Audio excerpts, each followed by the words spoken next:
Sexual sadism disorder. Sexual sadism disorder is listed as one of the several paraphilias in DSM-5. It is characterized by having intense sexual arousal and/or urges, obsessive sexual thoughts and desires, and actual acts on those sexual thoughts and desires. Sexual activity may include infliction of pain, suffering, humiliation for other participants, as well as non-consensual sexual behavior with willing or unwilling individuals or non-human objects such as animals, shoes, and umbrellas. Acts of domination may include the use of handcuffs, spanking, whipping, burning, beating, biting, urinating, cutting, and other acts. And in extreme cases, it may lead to rape, mutilation, and murder. Diagnostic criteria according to DSM-5 goes as follows. Over a period of at least 6 months, reoccurring intense sexually arousing fantasies, sexual urges or behaviors involving acts real, not stimulated, in which the psychological or physical suffering, including humiliation of the victim, is sexually exciting to the person. An essential component of the DSM-5 sexual sadism is that person must have acted on these sexual urges with a non-consistent consenting person, or the sexual urges or fantasies cause marked distress or interpersonal difficulties. History. In 1785, Marquis de Sade was a French nobleman whose erotic writings reflected his perverse sexual preferences, and it gave rise to the term sadism. In 1869, an Australian nobleman, whose name I cannot unfortunately pronounce, I apologize for that, published a semi-autobiographical biography about a beautiful woman who becomes cruel and abusive while providing sexual pleasure. Later, the term masochism derived from his name. 1885, the German psychologist Richard von Kraft publishes the Psychopathia Sexualis. It is his first in-depth record of sexual paraphilias. The book, hailed as the first comprehensive attempt to investigate sexually deviant behaviors and its progression. 1885, Freud analyzes masochism as a part of a number of mental disorders arising from repression of the subconscious. He described masochism as a perversion common in a woman and sadism as a perversion common in men, arising from a pent-up violent energy. He believed all paraphilias are infantile and not mature sexual behaviors. 1929, British psychologist and founder of sexology, Ellis, finished his 7-volume polemic, Studies in Psychology of Sex. Ellis contradicts Freud and Kraft by arguing that there is little distinction between sadism and masochism, as the two are completely complementary emotional states.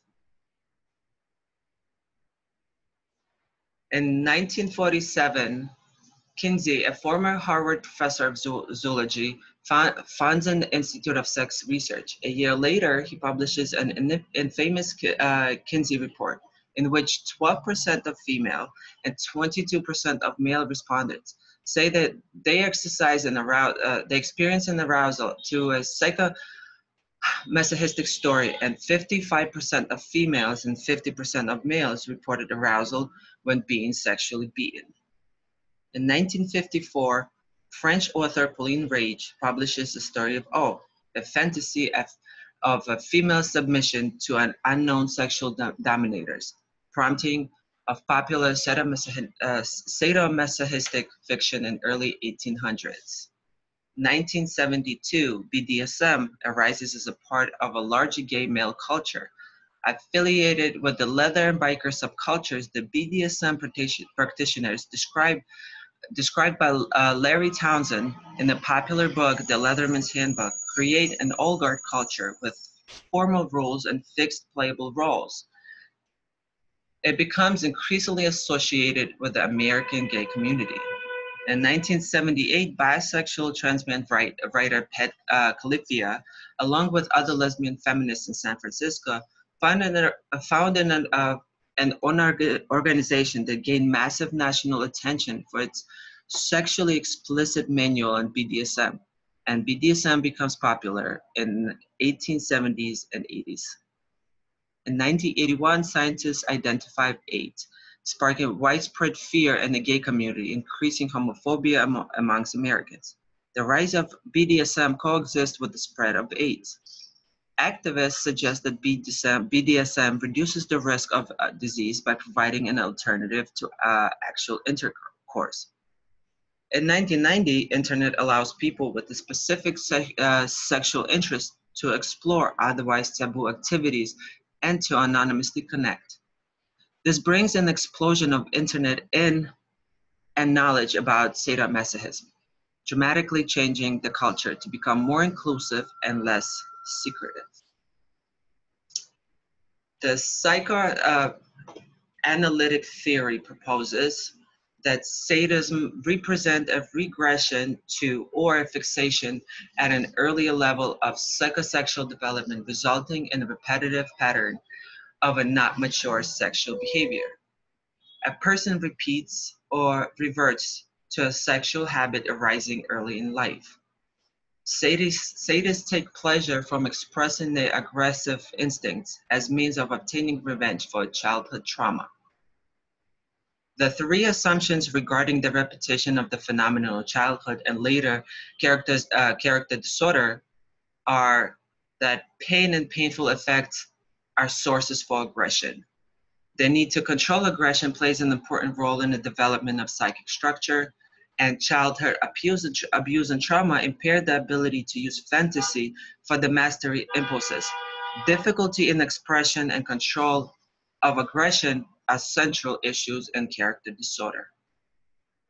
John Money, a psychologist and sexologist, specialized in research into sexual identity in biology.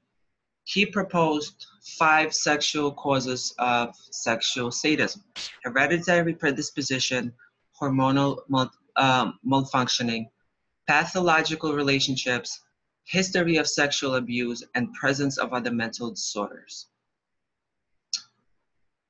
Kraft proposed the subclassification of sexual sadism by lust, murder, mutilation of corpses, or necrophilia, physical injury to and defilement of women, as well as other assaults on women, ideal sadism or sadistic fantasies alone without acts, and sadism with objects using whips and chains, and sadistic acts with animals.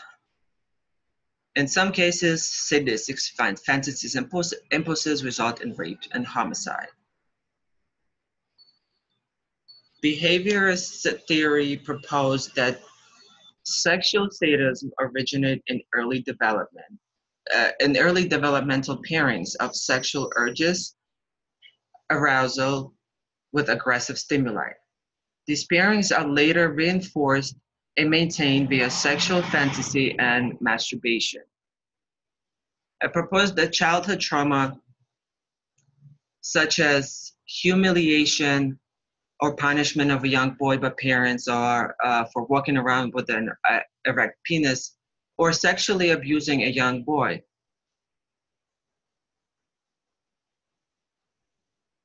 The biological theories. The structure proposed that structural impairment of brain regions are critical for sexual development. It goes into neurological theory, which proposes that sexual deviance is associated with frontal and temporal lobe damage, which results in one's inability to control sexual impulse or directly cause paraphilic behavior.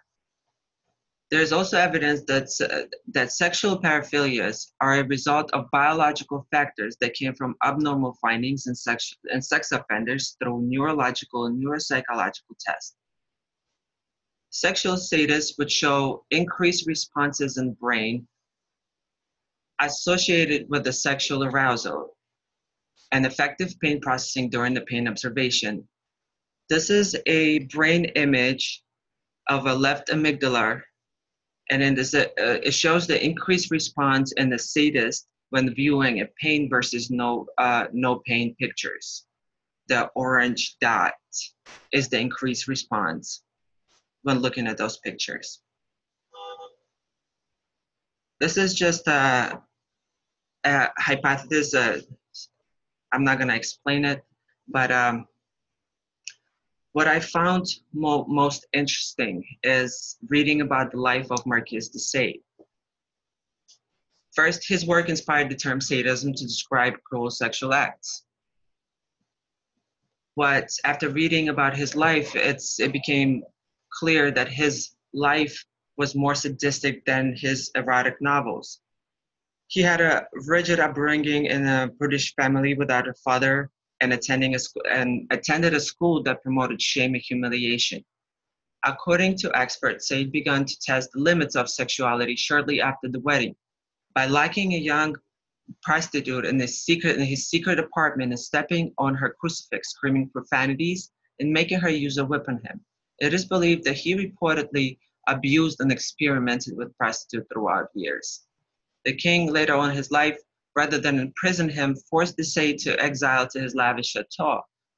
He continued to imprison young women and one young man in his apartment with the help of his wife, for which he spent 30 years in prison. I also found interesting that FBI and other researchers that study sexual offenses do not accept the learning theory of the take on paraphilias, which suggests that suppression and repression of inappropriate sexual fantasies result with the development of paraphilias. They believe that people who get arrested for crimes involving sexual sadism do not suppress fantasies, but rather begin with milder form of acting on them and progress to more violent, harmful forms. Another unique or rather interesting study that I found is a study done at the Sandridge Security Treatment Center on violent sexual offenders and sexual sadists. The results show that it is interesting to consider whether the neural abnormalities that characterize incarcerated sexual sadists generalize to individuals in the community with sadistic sexual preferences.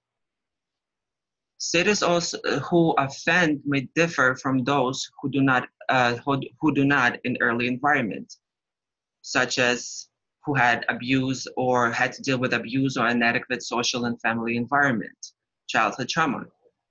Individuals involved in consenting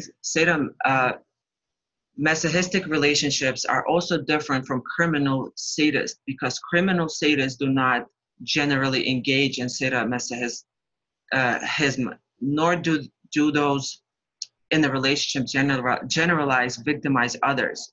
Nonetheless, all experience sexual arousal to pain infliction. Therefore, whether the present result generalized to all sadists is still a question for future research.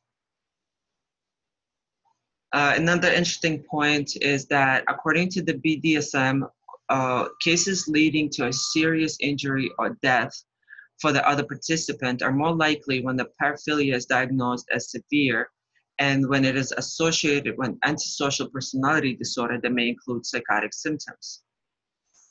Also, there is no universally accepted causes or theories that explain the origin of sexual sadism. I have learned a lot about sexual sadism, and one of the things is that it is often believed that sexual sadism disorder is linked to an early childhood trauma, exposure, and abuse. And signs and symptoms of the disorder take place in early adolescence. It is difficult diagnosing sexual sadism disorder since many individuals do not report it. and it's often diagnosed after violent sexual crime is already committed. One paraphilia that shares some characteristics with psychopathy is sexual sadism. Sadism, like psychopathy, is characterized by insensitivity, anger, and low empathy. Sadists derive sexual gratification from inflicting physical and emotional pain and suffering on others and may thus represent the extreme end of the moral sensitivity spectrum, ranging from compassion to insensitivity. Sadists may less likely than other sexual offenders to show cognitive distortions that justify moral transgressions, since an understanding of the immorality of their action causing harm is precisely what facilitates sexual gratification. Thus, like psychopaths, they appear to understand the wrongness of their action. But unlike psychopaths, however, they are not merely indifferent to the suffering of others, they actually enjoy it.